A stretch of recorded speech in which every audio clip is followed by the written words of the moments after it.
and gentlemen, Craig Ferguson. Hey, hey! Tomorrow's just your future yesterday. Hi, everybody! Hi, everybody, welcome! Welcome to Los Angeles, California. Welcome to the Late Late Show. I am your host, TV's Craig Ferguson. Please sit down, relax, stop clapping. Oh, good, you did. Usually, of course, everybody, I come out every night and say it's a great day for America, but I don't say that on September 11th, obviously. This is not a great day for America. 6 years ago, this very day, the country was attacked. So I couldn't come out here tonight and not acknowledge that. It doesn't feel comfortable for me. The danger is, of course, we're a late-night talk show. So we're not a news show, we're not a political show. Some nights, despite our best efforts, we're not really even a comedy show. But what I do... Well, it's true, I mean, if you know. But what I do get to do, and I'm grateful to CBS for this, that I do get to do the show I feel like doing. And tonight I'm not comfortable making jokes about drunk celebrities and Hollywood nut jobs. If, by the way, you are a drunk celebrity and you're a Hollywood nut job, don't get me the wrong idea, I'll be back at you tomorrow. It's just that if I stop making fun of the celebrities, the terrorists win. So I will. But listen, I know I do important work here, and I thank you, everybody. It's been 6 years since this happened, and people talk about closure. Which I've always found a ridiculous concept, closure. I mean, to me, grief is like a scar. You know, I've got a little scar in my hand here. It's about an inch long, a scar. When I was 18 years old, I was, and I got into a fight with a window, and the window won. I punched the window. It was looking at me the wrong way. And what happens? I got wounded. I got a scar, and it hurt like hell. And of course, when you get a scar, you stitch it up. It heals, but you've got a scar. And you should never forget how you got a scar, or you might get another one. So we forget our history at our own peril, I think. I'm not saying we should live in the past, but we're foolish not to look back. Today is a very important anniversary. And we've got to remember it. Speaking as a man that's been divorced twice, I know the dangers of forgetting anniversaries. You can lose up to half your stuff. Anyway, it's true. Look, what I'm saying is that everything changed on 9/11. The way we look at the flag, the way we look at the rest of the world, the way we look at each other. For example, the firefighters and the cops and the other rescue workers. I think before 9/11, some people, and I include myself, took these people for granted, didn't really think about them. But these first responders ran straight into those towers, past the people that were running out. They knew where they were going, they knew what they were running into, and they did it anyway. That's crazy to me. That kind of bravery, that's unbelievable to me. And New York City lost a lot, of course. America lost a lot that day. There were more than New York. And I have to be careful, and we have to be careful, I think. We don't want to lose more. We don't want to lose what this country stands for. We don't want to lose the freedom of the press. We don't want to lose our civil liberties. We don't want to lose our reasonably priced snacks. I don't know. I'm going to ace this citizenship test. I mean, what I'm saying is... Let me try and explain. Colin Powell said recently, he said, and I quote, he said, "What is the greatest threat facing us now? People will say terrorism. But are there any terrorists in the world who can change the American way of life or our political system? No. Can they knock down a building? Yes. Can they kill somebody? Yes. But can they change us? No. Only we can change ourselves." And I agree with him. I see what he's saying. Mel Gibson said something similar in Braveheart. He said, "They may take our lives, but they'll never take our freedom." And who would have thought that Mel Gibson would be at his most lucid when his face was painted blue? But he... See, now, what happened there was, I made a drunk celebrity joke. Take that, Al-Qaeda! Take that! What's happening? What happens is, Osama bin Laden, of course, is still out there. 6 years later, forgive me, that rat bastard is still out there making his videotapes. And we need to find him, and we need to bring him to justice. And by justice, I mean we give him a fair trial, we find him guilty, and we hang him. And if we... This is just my opinion. If we don't have hanging anymore, I say bring it back for the day, and then we can get rid of it again. It's dangerous, this. It's tricky, and I can sense you're uneasy, and I'm a little uneasy myself. I don't want to be maudlin, I don't want to sound pompous, but I can't not mark this occasion. It's a tough day, and it's tough to look at it. It was a lot tougher then, and it's tough now. And I feel that I don't have the words to adequately express what this day means. And when I find myself in a situation like that, what I do is I steal someone else's words. And what I do, when I steal, I steal from the best. Abraham Lincoln said in the Gettysburg Address, when he was remembering those lost in a national tragedy, he said, "The world will little note nor long remember what we say here." It's like he was looking into the future and seeing this show, but he went, wait. What he said was, the world can never forget what they did here. It is for us, the living, to be dedicated here to the unfinished work. And there's clearly unfinished work. Like I said, that bastard is still out there putting his tapes together. Let me just conclude from the Gettysburg Address. He said, "We here highly resolve that these dead shall not have died in vain, that this nation under God shall have a new birth of freedom, and that government of the people, by the people, for the people shall not perish from the earth." We'll be right back, everybody.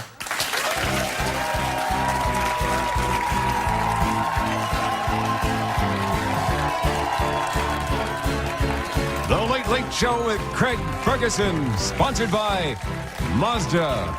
Always the soul of a sports car. Welcome back. Welcome back, my naughty donkeys. My first guest tonight is a country music superstar. He's got a new album, Dwight Sings Buck, which is due out next month. Please welcome my buddy Dwight Yoakam, everybody.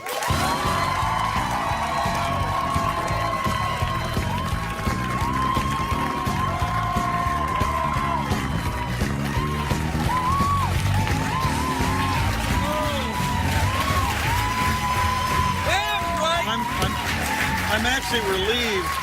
I'm relieved to see they got the correct size album, because I heard there was a large scale kind of version of that floating around. Yeah, there's a big. It's a billboard size thing. They hoped you wouldn't. I can't put a billboard size no, thing I know. on. I said. Yeah. I saw it earlier and I said that's kind of obnoxious, but I'm glad that you ended up with the correct. Yeah, this is, and I'll put this in my iPod. Well, I don't know how you do that, but I'll do it. Did you purchase it? Yeah, I went out and bought How you do it is you buy the record.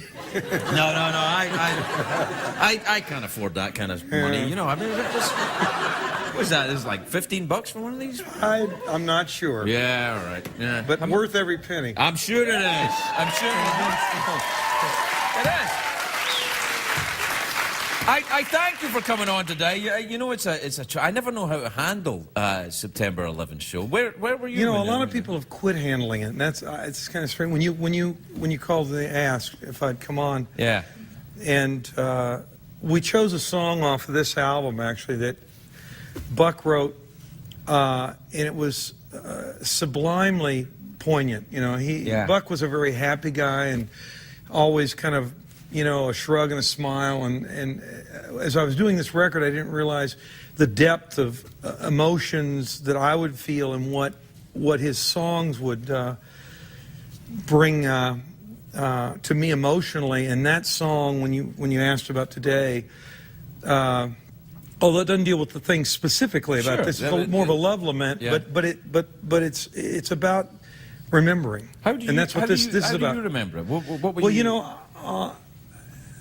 As fate would have it, that morning we had a day off of touring on Monday, September 10th in 2001. I was in Richmond, Virginia on the 9th. The 10th we were off, and we thought, well, we'll spend the day in D.C. So we were at a hotel in Pentagon City. And my mother called and called through to my room. It was early in the morning, and I sleep in, and I thought, well, there's something wrong with the family. And she said, are you watching the news? And I turned the news on, and of course the first couple of planes had hit the trade centers at that point. And my girlfriend then was at JFK waiting to go out. And so I called her, called my mom back, and as I was speaking to my mother, the window in my room shook from the concussion of the blast of the aircraft. Flight 77 had struck, and I said, I knew I was a quarter mile. I was across the street from the Pentagon. So I said, I've got to go. I said, I think they blew up the Pentagon. And didn't know till I got to the window I could see a trail that it was evidently the plane. Right. So it was a strange, surreal, and bizarre experience for me. And I didn't find out till later that day, actually early the next morning, that a friend of mine who had directed 3 of my videos, Ain't That Lonely Yet, which was a big hit for me in 1993, 1,000 Miles from Nowhere, I co-directed with her, and Fast as You. Carolyn Mare Bugh was on the first flight. I think it was a United flight out of Boston that went in to the Trade Center. Had lost her life in that, and her mother was with her, and they had left. You know, it's the mundane aspects of what was going on in that day before that moment that affected me, and still does. She left her 2 children, her 2 daughters, for their first semester at the Rhode Island School of Design, and I have never been able to, get that out of my mind, that, what had been a mother and daughter, and at that point grandmother experience of transitioning in life, was followed by that horrific moment that nobody could have anticipated or expected, and it changed all of us. The thing is that I think that what you're doing, Craig, and I said this to you, off stage, and why it's important, and it's awkward now to, and people think, let's get on with our lives. This whole firefighter this morning who was there in the building and lost a lot of friends saying, yeah, I've moved on with my life, and then he stopped. He said, but I can't really. And we owe it to those people who lost loved ones directly, I think, to honor their loss with, if nothing else, just bowing our heads and saying, we all remember, we were there, we were alive. In 50 years, there'll be several generations of people who weren't alive, at that moment. Yeah. The great news is we survived. What you said earlier about I think what Colin Powell said is correct. Yeah, I just call people. Well, that's if you're going to steal. Yeah, I know. It's like, thank you, General. Yeah. But I think it's correct, and I think that's what we all should we hold and remember, is that we in fact survived, and we will survive it, and it's not about who's in power in this country. See, that's what who's in elected office at any given time. It's about all of us, and if nothing else, for that few days after that, when I came back to LA, it was interesting. Flags went up everywhere, and it wasn't about being from a red state or a blue state or being a Democrat or a Republican. It had nothing to do with anything other than our shared pain and our shared sense of loss and the shared shock and horror and I think outrage at human beings doing this to innocent people. And that's what we're remembering. That's what you're allowing the country to remember and your audience to remember. And thank you for doing so. And I think you should be given your citizenship just on the basis of... I don't think it works that way. Thanks. We're going to take a break. We'll be right back with Dwight Yoakam, everybody.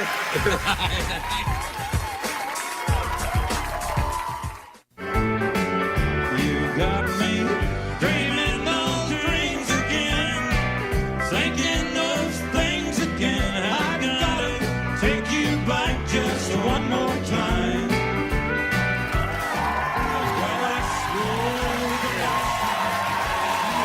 Welcome back, everybody. Glad to Dwight Yoakam is here, everybody. Now that was you singing with Buck Owens. Yeah, yeah. That was with Buck. I White's- hadn't seen that clip in years and years and years. I guess it's out in Austin City Limits.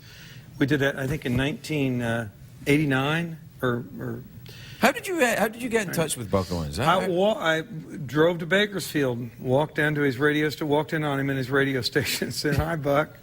I was a big fan, and I had dedicated a song on my second album, Hillbilly Deluxe. I had written a song called Little Ways, and it was an homage to Buck and the sound of his music off air where I was talking to you about. From about 1962 to 1967 or 68, there was nobody that was better than Buck Owens, I don't think, in country music. And the Bakersfield sound, which is what California country music was called, because Buck Owens, Merle Haggard, prior to them there was a fellow named Tommy Collins and Wynn Stewart who had hit records out of the Bakersfield area of California. See, I think people have forgotten that Bakersfield had a sound. Oh, it's huge. Yeah, no, it was the California country music sound. Yeah. Well, you know, Bakersfield. it's not like the Glasgow sound. No, the Glasgow sound is a very different sound. We could sing King of the Road again, but no, let's not do that again. America has suffered enough. Yeah, exactly. And they might retract the citizenship. They might then take it back.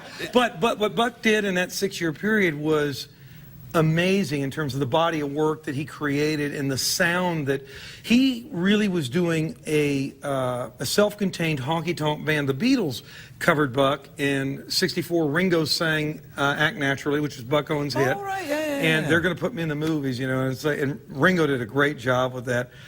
One of the funny introductions ever in show business was Ringo on the Ed Sullivan Show. You can get this on those DVDs that are out.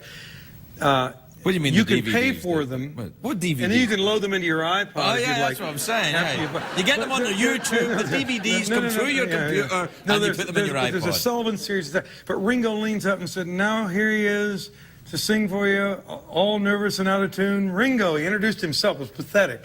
Really? But it was great. Yeah, they made Ringo do his own introduction. Yeah, well, while they were moving equipment around. But he sang "Act Naturally."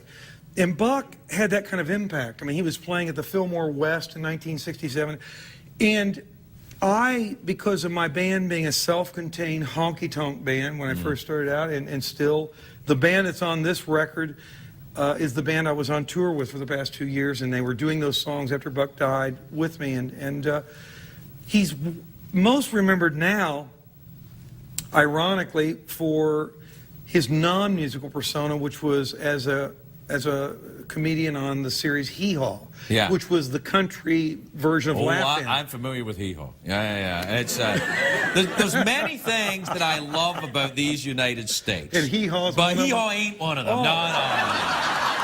I think we had your citizenship. I was almost there, and it was snatched away from me. Well, you snatched it right back. No, I know. I'm sorry. Snatched. Well, the Hee Haw thing, is that the one What was where it, from the jaws of victory you snatched defeat? That's my speciality. Okay, yeah. What about the that and divorce? Did you? Oh, dear, yeah. Have you ever but I done don't want to go that? into No, that. no. Have you ever done that? No, because I never did the first part. I kept side. You're a wise man, sir. Well, yeah. You find out when you don't do the first part how angry they're going to be when you get to the second part, because they hate you for not doing the first part. Yeah. How's that going in your life? I shouldn't have gone into that. It's going perfect. Yeah. Everything's fine. And Well, I don't know. How are you doing right now? You're not in the first part. I'm fine, thanks. How about you? What about you? Because I noticed couldn't find two more evasive guys probably. The first part for you is good right now. Yeah, right? everything's good. Because you're not in the first part. I'm just saying. And it's not. So no. This is how guys actually talk, by the way. This is like, how you doing? Oh, I'm all right. If you don't do the first part, you don't have to deal with the ugliness of the second part. Right. Well, you're a romantic fool. I am. Yeah. No, I actually am. That's probably why I haven't. Yeah. Would you ever get married? Would you ever get married? I thought, boy, there are several out there. Well, you know what? They're all happily married. That's great. See? Not to you. See? Yeah. No. What could be better? I'm trying to remain friends with... No, come on. You're just just still mad because I said I didn't like hee-haw. I thought it was okay. No. I thought hee-haw was okay. It's one of these moments.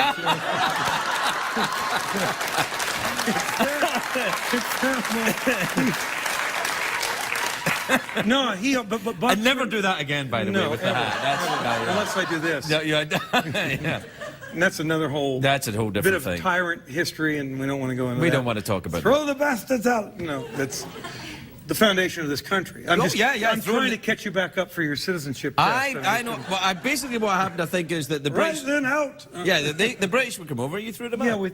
Yeah, your folks have done that several... We keep trying to keep coming back. That's the I problem. know. Yeah. You forgive them. Yeah, well, it's not that we forgive them. It's just there's 5 million Scottish people. That's it. I know, they're not, but it's beautiful. Scotland is one of the most beautiful places on earth. It is very It nice really place. is. I love it. Except it's raining a lot. All of it. It's Yeah, like, I was there last summer, and we were in Glasgow, and it was really, really picturesque. It was just, one of those postcard days. And poured rain the day after we left, poured to the time we got out there, and as they were there, it was great. you know what we call that? American weather. So when the weather like that, we go, oh, it's like America today. When they interview you at INS, when they're doing the interview for your citizenship. Yeah. Tell them that. Yeah. I tell them I like hee-haw. All right, we gotta go. You're gonna come back and sing for us, though, aren't you gonna say? All right. Dwight Yoakam, everybody. Bring it right back to Gavin de Becker.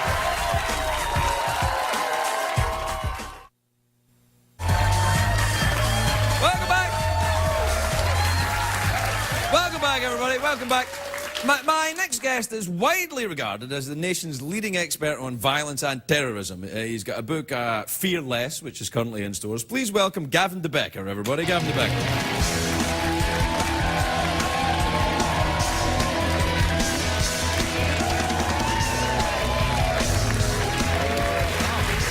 Welcome, Gavin.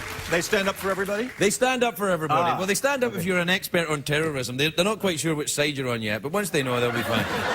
No, I have actually read your book. I read the book you wrote before this, The Gift of Fear.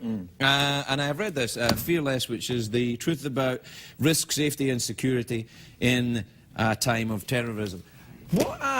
What do you think of the way we're doing it right now? Are we doing the right thing with the, no liquid on the planes, no shampoo?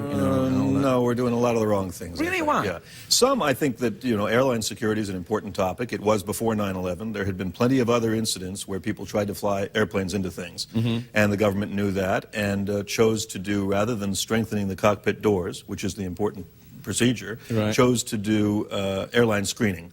Which politically we all feel it, where the government's doing something, and governments throughout history like to be the way that you are spared from death. They want to tell you only we can save you from being killed. Right, okay. So if you vote for us, we'll spare you from death. Yeah, and they don't. They just move it around. If you put more police patrols here, you have more crime over here. It just moves around. What about you mentioned the strengthening of the cockpit doors, right? Now, every time I'm on a plane, the door is locked, the pilots are in there, they got a little peephole and everything's, But then about halfway through the flight, nearly every flight you're on, they open the door, a pilot comes out and takes a whiz, or they have they take in the tray of bacon coffee sandwiches and stuff like that, and that is actually the biggest problem right now in is it airline really? security. That really is? You have hit the #1 problem, because by making the cockpits entry resistant, which every taxi cab in New York City was before 9/11, and of course every if you've gone a subway, it's entry resistant to get into the cockpit. Yeah. But by doing that, the government has correctly resolved the biggest problem, which is to stop people from getting into the cockpit. Right. But a taxi driver,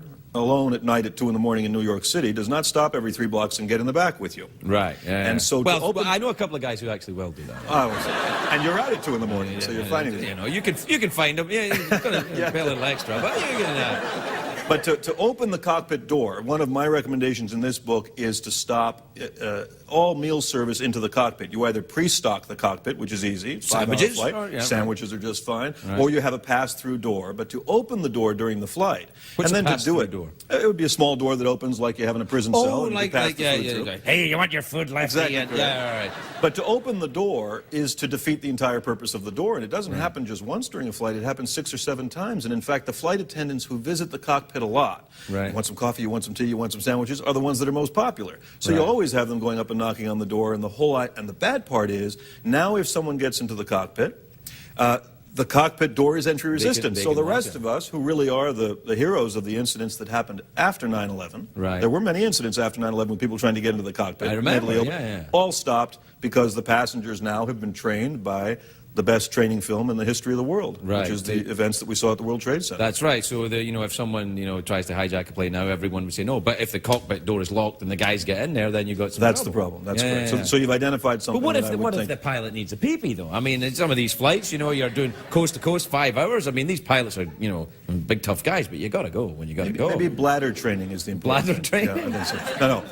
No. Truthfully, the pilot leaving the cockpit is not as serious a problem as when the flight attendant goes and opens the door. She knocks on the door. Right. We who were sitting in the front of the plane see that happen, Right. and now can get up and go into the cockpit. The pilot leaving the door can do so by Right, looking look through out first and and see. see. And newer planes also can be built, as they are being done now in Israel, with the cockpit to include a bathroom, All right. which is by far the best solution of all. And what would you say is the biggest threat to the United States today, then?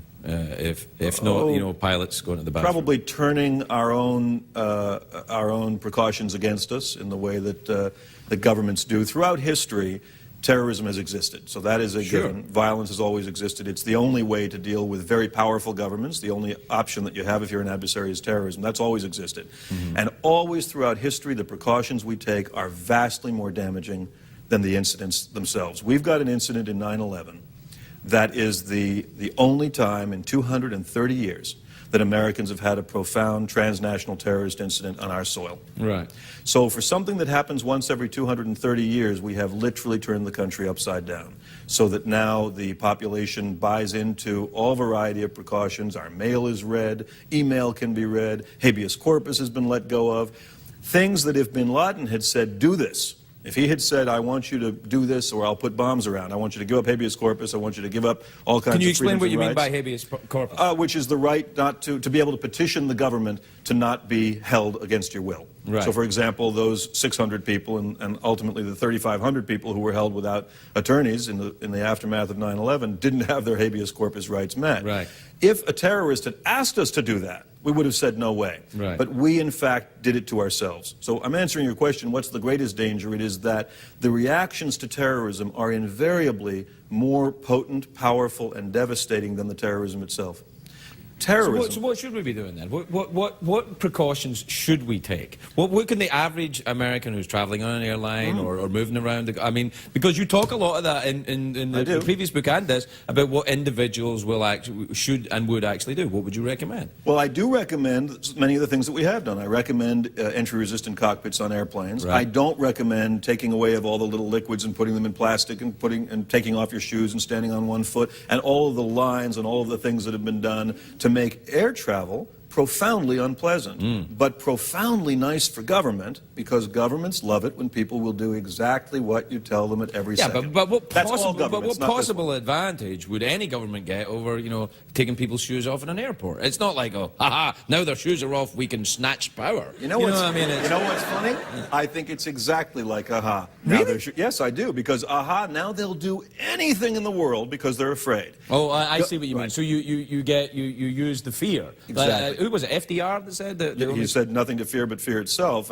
But governments throughout history, this is what I'm pointing out, is not about the Bush administration. It's about every government in world history has used fear for political goals. Wasn't that Caesar said, beware the leader who bangs the drum and speaks of war, because he will take the country from you. I know because I have done this and I am Caesar. Very true. So you know all this stuff. I know. I don't. I'm interested in that. We have to take a break and we'll come right back. We'll be right back with Gavin de Becker, everybody.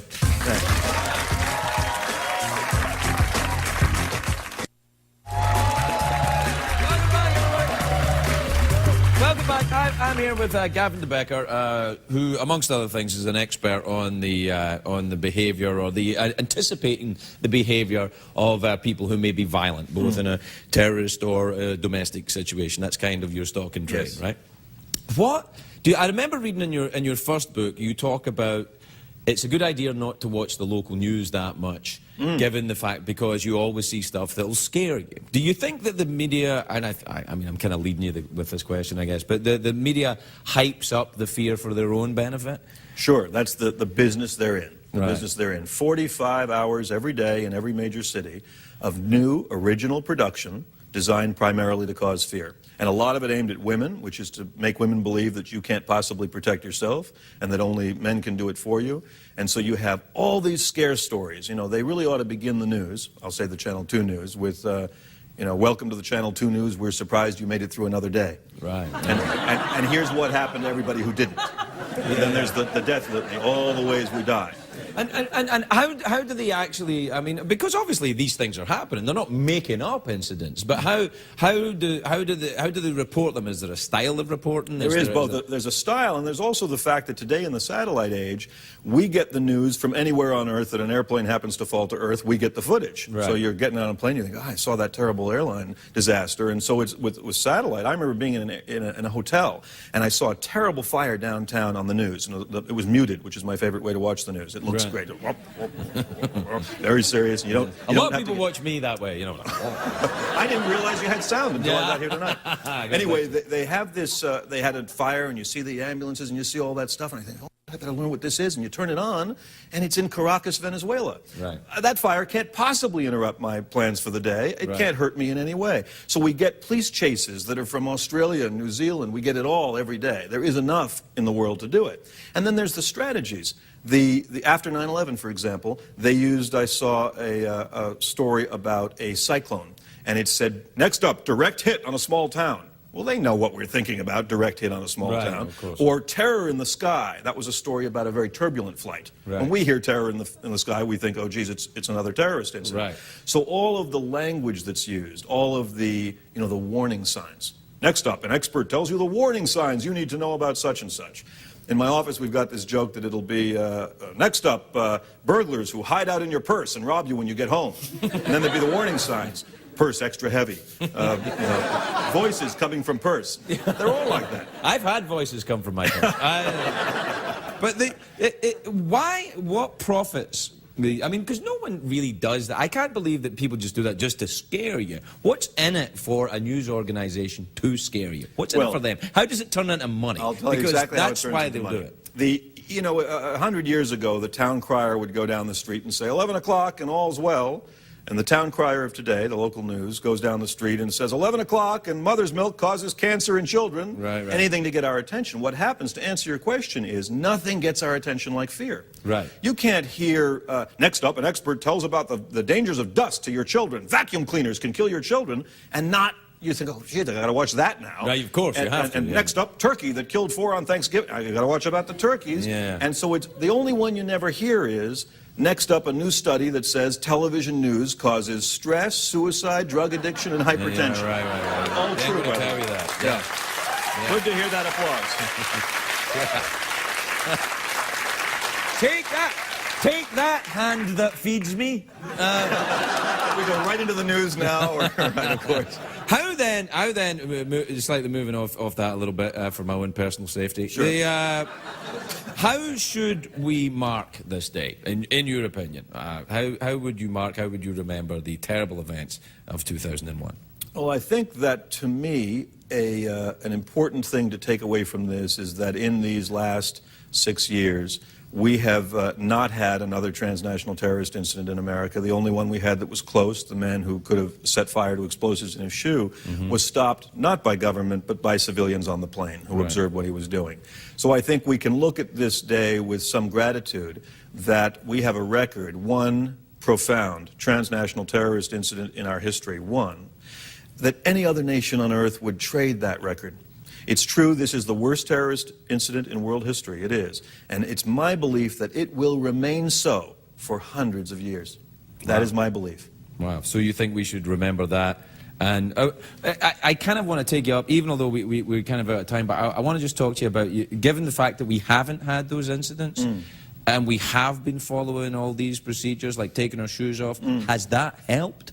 I think in the case of airline security, it has helped. Right. Obviously, what happens with terrorism is that when one kind of target is fortified, there's another kind. Go for another target. You put the bulletproof windows on the building, and then somebody shoots at the people arriving at work, which happened at CIA headquarters in Langley, Virginia. So there will always be the terrorist's imagination starts where the security expert or the government's budget ends.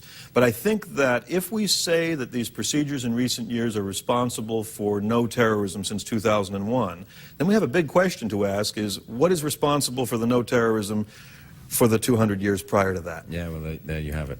So it isn't all government. It really is individual citizens. In England, you probably lived there at some time in your life. At one point. So many bombs with the IRA. So many bombs. Yeah. And so London, I lived there at that time. Yeah, so did I. And the general public would see a package or would see a suitcase somewhere, and they would be the reason that the thing didn't happen. They would be who calls the police. It's not the FBI. Yeah. It's the phone call to the FBI. And that's what all of us can do when we observe something that seems wrong in our culture, even though it will be very, very rare in America that we have transnational terrorism. All right, well, stay vigilant, stay alert. It's very nice to talk to you, Gavin. Thank you very much for coming in. Gavin de Becker, everybody.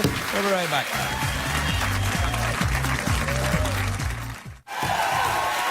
Welcome back, everybody. Welcome back.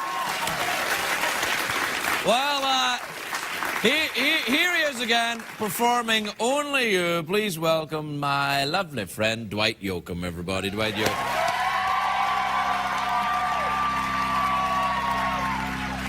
Only you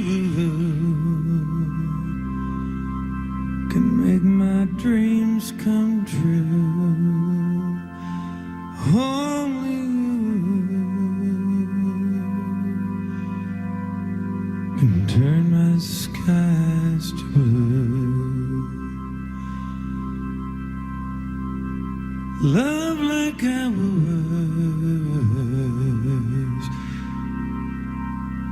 should not be far apart. Only you can break my heart.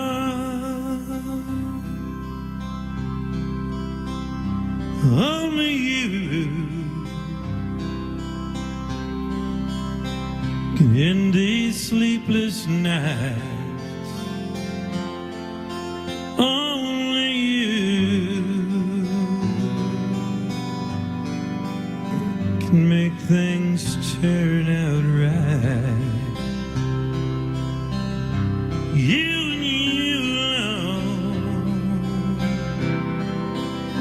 can keep us far apart. Only you can break my heart.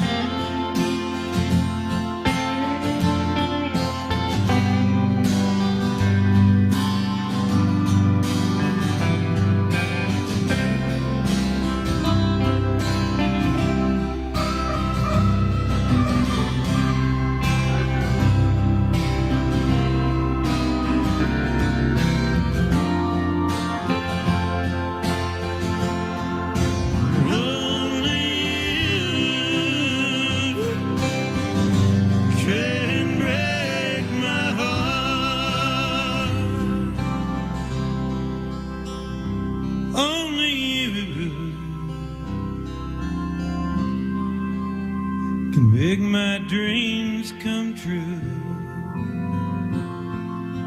Only you can turn my skies to blue. Love like ours should not be far apart. Only you can break my heart. Only you can break my heart.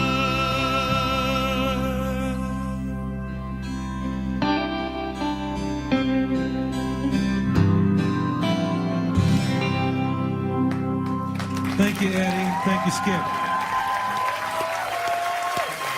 That was awesome, buddy. It's outstanding. Good to see you. Thanks, buddy. Good to see you. Thank you for doing this show. Thanks. Dwight Yoakam, everybody. Good night.